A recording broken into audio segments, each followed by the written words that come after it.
You're now listening to the Nasi Lemak Podcast. I'm Cynthia. I'm Xianghuan. And today we're going to talk about our MBTI. MBTI is like a personality translator that helps you understand why your friends and family are the way they are.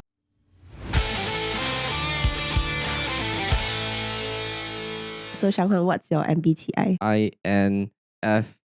The last time I did. Mine is almost similar like yours. Mine is INFJ. Can't imagine like both of us introvert, but we're actually doing a podcast. Surprisingly, I think majority of our people in our team is also I. Yeah. There's no E. Used to be one E. Used to be one E, but afterwards She successfully switched to being I. switched by us to Influenced I. by us. Yeah. So what do you think is the most biggest difference between E and an I person? I think probably what the commonly people said about it is that I people is introverts. So people that do not speak much, and probably they are not the kind of people that like to social. E is stand for extroverts. They always need attentions. They always able to make good friends. They have non-stop energy. Yeah, they have non-stop energy. From what I know, right, an introvert person, we gather our energy is by spending time ourselves. Correct. But for extrovert person, they obtain the energy by spending time with their friends or whatsoever, like obtaining energy from others. In another way, is that they exhaust other people's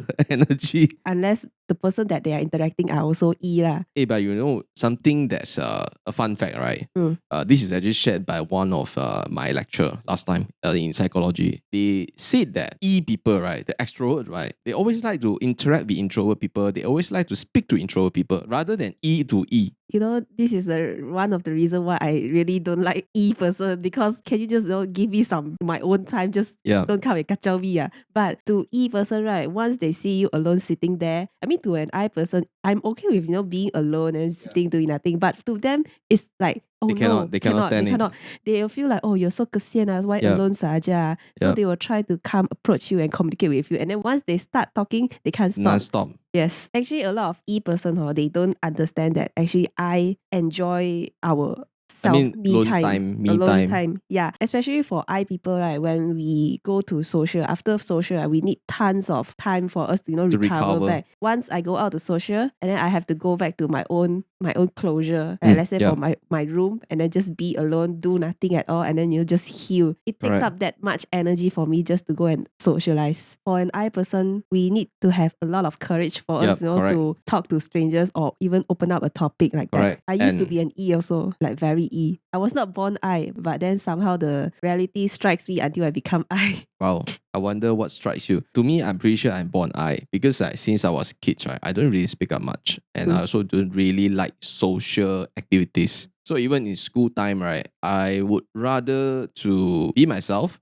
be alone, and I don't really spend time with social. During the pandemic time, right, I actually find it quite good for an I person, It's like, because during pandemic time, right, you can't... Nobody gonna kacau you. Nobody gonna kacau you, and nobody gonna, get close. Like, you have to be alone most of the time. Right. So that time still CMCO. Then I was alone in my hostel. It was Chinese New Year and I didn't go back my hometown at all. So I was alone in my hostel, and then I was like, oh, you know what? Chinese New Year, I should go and eat hot pot myself. So I eat hot pot by myself, one person. And that's the thing that I couldn't imagine. People will be like, hot pot should be eaten with a lot of people because of the vibe. But during the pandemic period, I actually have the chance to eat hot pot myself. And when I was eating myself, right, there's an uncle in front of me also eating by himself. I'm not too sure about other hot pots, right? I think Hai Di Lao, right? The once on a time, right? If you are eating alone, they will actually put a big toy right in front of you, so that you don't feel lonely. You don't feel lonely. But to be honest, I don't feel lonely by eating alone. Come on, I can eat alone.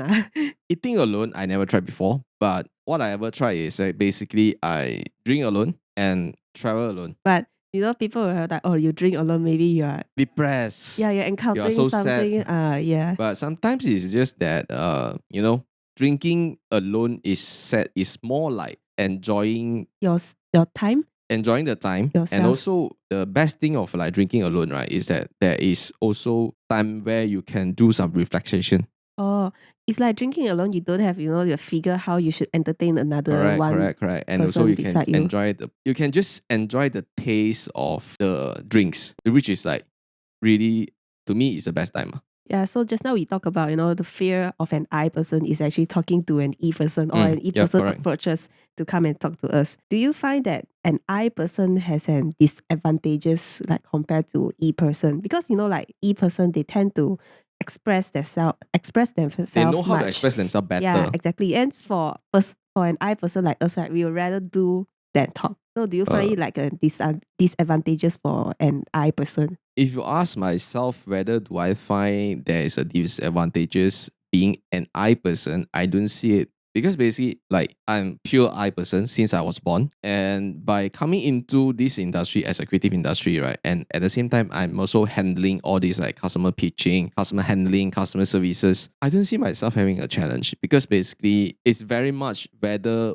do you want to actually break through the so-called, people will say I person is always quiet, they are so shy, but no, it's just matter of whether you want to break through that. Or whether it's that click. Yeah. When the click comes. Yeah, for certain, how should I say it? For certain intentions. Just like what you mentioned, I person doing podcast. Who say I person cannot do podcast?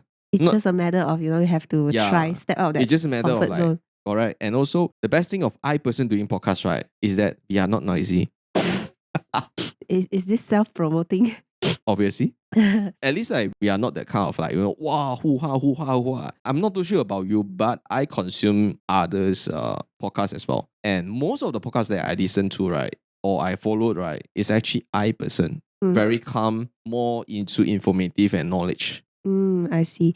The reason why I asked that question is because actually, I don't know, do you feel like, an I person or has slightly disadvantages, let's say, for example, in big companies, because they don't really... They don't really show up themselves. Yeah, they don't really express themselves compared to like E person like that. I cannot agree. I used to come from corporate world, right? So as an I person, the reason why I choose to be a software engineer is also because basically I'm just only dealing with my computer. I'm only dealing with server, that's all, and coding. But being an I person in the corporate world, right, I don't see myself have the kind of privilege of like diam, like, or like just being nobody and nobody gonna bother you. No. As an I person in my previous job, right, I'm the one that always gonna, as in like, boss needs someone to actually travel to overseas project, right? Out of nowhere, right, she came in like, yeah, Xianghuan, I think, please prepare yourself. You will be traveling out. I was like, I mean, the nightmare to me that time, right, is that I'm traveling alone there. At the same time, I need to handle the client. I need to speak to client. I need to attend the meeting. Which is totally out of your, the expectation. You are just expecting to, facing the coding, the computers and stuff. Correct. So I think probably also because of these opportunities and also this experience, right, it really trained me to once a while unleash my E. Your potential, your inner E. Some inner beast, maybe, I don't know. Speaking of this, right, I feel like MBTI somehow will have a little bit effect in our job. Because, for example, speaking of this, right, recently we shot an event, and then, as a videographer or photographer, sometimes when you want to take photos for your clients, right, you have to, hide up the situation so that it won't be awkward. Imagine that, like, an I photographer, and then just like, take photo, like that. I mean, the vibe is not going to be same. So, but I'm an I person, but sometimes when it comes to case like this, right, I have to hide up myself, like open up myself and like E and E. Yes. Like, hi, can I take a photo for you? Something like that. Speaking of this, right, I wasn't too sure if you realize, right, if I'm handling portrait shots, I feel that I'm totally not I anymore. So I don't know, like, just like what not very E, but not very I. I would say you're in the middle. I don't know. Sometimes I also do surprise. I also quite shocked with my personality change or switch temporary, as in terms of when it comes to especially handling the corporate portraits. All these big bots, they are just like numb person. You have to, your boss, you look so nice today. Oh, you're chanting, like something like that. So sometimes I also do doubt whether I have a double personality. Especially when filming events, right? I like events. I like filming events, but at the same time, I kind of dislike filming events as well, because you need to switch yourself. You need to switch your personality into E, and then sometimes maybe that day you just don't feel like opening up any E, and then if you don't open up your E inside you, the video comes out, it's not going to be nice. Do you think that every person have I and E in like between the person? I definitely think yes, because it's a matter of whether you are more I or more E. More I or more E, but at a certain occasion or certain cases, right, there will be an inner E or I that's that will switch. Your personality will switch. Last time I don't really know much about this because basically I just feel that probably why I'm doing so is just because I know this is for business.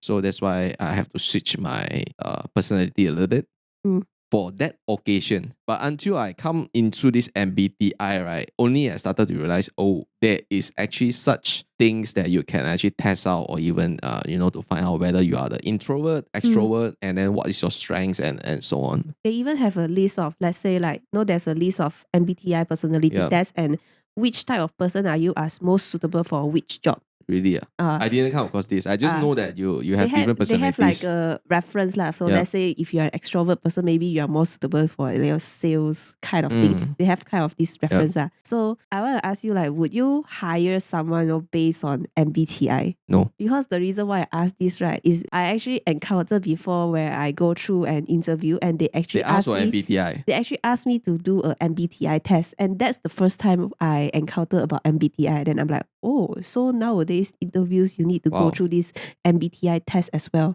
So far in our company, in our team, I never use any MBTI, or should I say whether I trust MBTI to make a decision in terms of hiring. I would say no, because basically to me, this MBTI, right, sometimes I do feel that it's biased. How do you say it's biased? Okay, let's say for example, right, when I first do MBTI, right, I never come across the questions. So I don't even know what to expect in the end results. So I will just go through and answer based on my first impressions, first thoughts, and also probably the very real me. And then afterwards, right, when I try to do the second time again, right, I felt that I have a little bit bias when I know the answers. But it's supposed for you to do just first time. You're not supposed to do a second time. I know. Right? So that's what I'm trying to say is in terms of people may tend to bias the results by answering what the employers may want to look at it. Probably, let's say, for example, they're interviewing for a job, which is basically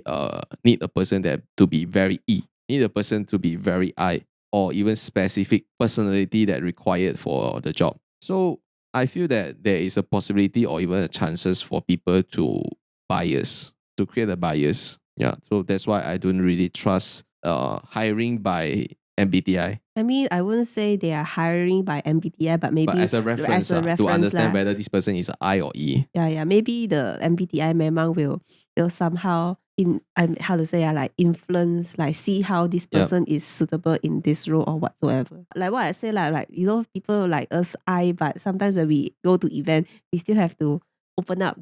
So lastly, we would like to ask the audience, what's your MBTI, and do you think MBTI has any effect on your, let's say, your job or your life? So let us know in the comment section below, and we'll see you in the next episode. Bye-bye.